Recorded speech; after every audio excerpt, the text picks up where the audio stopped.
साल का आगाज़ ही हुआ तो 1 जनवरी को ही इस वफाकी हुकूमत ने जो पिछले 3 वर्षों में अवाम दुश्मनी के नए रिकॉर्ड कायम करती रही है, उन्होंने पेट्रोल और डीज़ल की कीमतों में इजाफ़ा किया।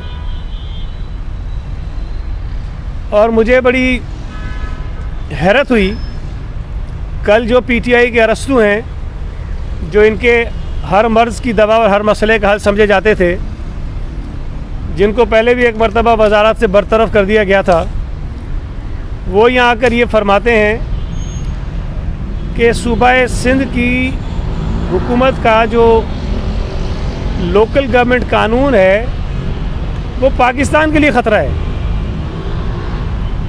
अच्छा, ये बात ऐसे वक्त में कही गई जब पूरे पाकिस्तान में सियासी जमातों को तो छोड़ दें, अपोजिशन की जमातों को सबको छोड़ दें, जो माहिर मईशत हैं, जो एक्सपर्ट्स हैं, जो इकनॉमिस्ट हैं, वो सब ये कह रहे हैं कि पीटीआई का जो आईएमएफ की जानिब से दिया गया मिनी बजट है वो मुल्क दुश्मनी है। स्टेट बैंक को कानून में तरमीम करके जिस तरह हुकूमत के कंट्रोल से निकाला जा रहा है वो मुल्क दुश्मनी है। और माजी के जो इक़दामात इस नालायक नाइल सेलेक्टेड हुकूमत ने किए हैं, जिसकी वजह से महंगाई बेपनाह बढ़ी है, बेरोज़गारी बेपनाह बढ़ी है, लोगों के मुश्किलात बेपनाह बढ़े हैं, उसकी वजह से मुल्क को ख़तरात हैं। लेकिन ये नालायक और नाहिल जो अपनी कोताहियों को मानने को तैयार नहीं है, लोगों की ज़िंदगी इन्होंने अजीरन कर दी है, और वह लोकल गवर्नमेंट के कानून को कहते हैं जी ये जो है वो मुल्क के लिए ख़तरा है। और कह कौन रहा है कि वो जमात रही है जिसने पंजाब में आते साथ जैसे ही इनकी 2018 में हुकूमत बनी, वहाँ जो मुंतखब नुमाइंदे थे उनको फारिग कर दिया, और बाद में अभी कोई 1 महीना पहले सुप्रीम कोर्ट के ऑर्डर के बाद, कंटेम्प्ट लगने के बाद बड़ी मुश्किल से उनको बहाल किया, और 1 महीने बाद उनकी कुछ दिन पहले जो है वो मुद्दत भी पूरी हो गई। अच्छा सर, अली जैदी साहब ने जो साबिक कत्ल हुआ, उनके इल्ज़ाम भी पीपल्स पार्टी पे कत्ल की क्या मुराद है, क्या वजूहत है, और अली जैदी अगर कोई भी कत्ल हो जाए तो वाकई राज इल्ज़ाम पीपल्स पार्टी को दे रहा है। देखें, जो वाक़यात हुआ था सोल्जर बाज़ार में जिसमें 2 अफराद कत्ल हुए, उसकी तहकीकात तो अभी पुलिस कर रही है।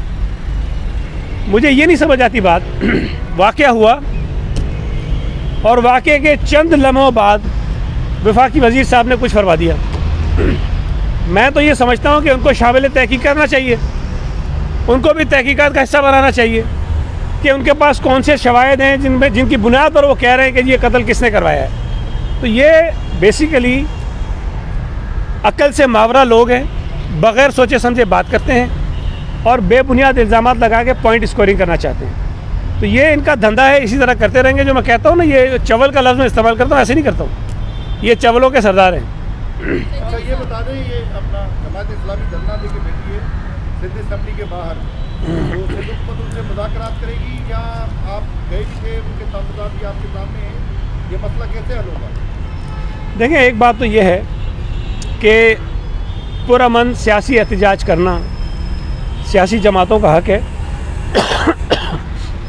हम उस पर कोई रुकावट नहीं डालना चाहते, और पाकिस्तान पीपल्स पार्टी हमेशा पॉलिटिकल डायलॉग पर यकीन रखती है। हमने बारहा कहा है कि इस कानून में मज़ीद भी बेहतरी की गुंजाइश है, और अगर कोई जमात ऐसी तजावीज़ दे जो काबिल अमल हों, हम उनको कंसिडर करने को तैयार हैं। लेकिन जो फोरम है कानून को तब्दील करने का, वो असम्बली का फोरम है। आप सब लोग गवाह हैं, जब पहली मरतबा ये तरमीम हमने करवाई इलेक्शन कमीशन के ख़त के बाद, उस वक्त भी अपोजिशन ने अपनी तरामीम दी और वो टेकअप हुई, लेकिन उन्होंने प्रेस नहीं की, वो एहतजाज करके बाहर चले गए। जब गवर्नर साहब ने ये बिल वापस भेजा तो हमने उस वक्त भी अपोजिशन से कहा कि आप बात करें, उनकी तरामीम थी, उन्होंने बात नहीं की, वो बाहर चले गए, शोर मचाते रहे। संजीदगी का आलम तो ये है कि जब आप जिस जगह खड़े होकर आप तब्दीली करवा सकते हैं कानून में, उस फोरम को तो आप इस्तेमाल नहीं करते हैं और आप बाहर चले जाते हैं और बाहर खड़े होकर कहते हैं कि कानून को ठीक करो। तो भाई आप असम्बली के अंदर तरामीम लाएँ और खड़े होकर तनकीद करें हुकूमत के ऊपर। आप अपनी तरामीम के हक़ में दलाइल दें, हम आपको जवाब देंगे और मुमकिन होता है कि शायद हम उनकी कोई तरामीम मान भी लेते हैं। गवर्नर साहब ने जो ऑब्जर्वेशंस लगा के भेजी, जिस पर अपोजिशन की जमातों का भी एतराज़ था, हमने वो कंसिडर की। हमने जो इलेक्शन था मेयर का, चेयरमैन का, वो ओपन कर दिया। हमने जो एक प्रोविज़न रखा था कि बाहर से कोई शख्स इसका कैंडिडेट बन सकता है, वो हमने ख़त्म कर दिया। शेड्यूल की अमेंडमेंट का इख्तियार जो काबीना को था वो हमने ख़त्म कर दिया, असम्बली को दे दिया, और भी कुछ चीज़ें हमने चेंज कर ली।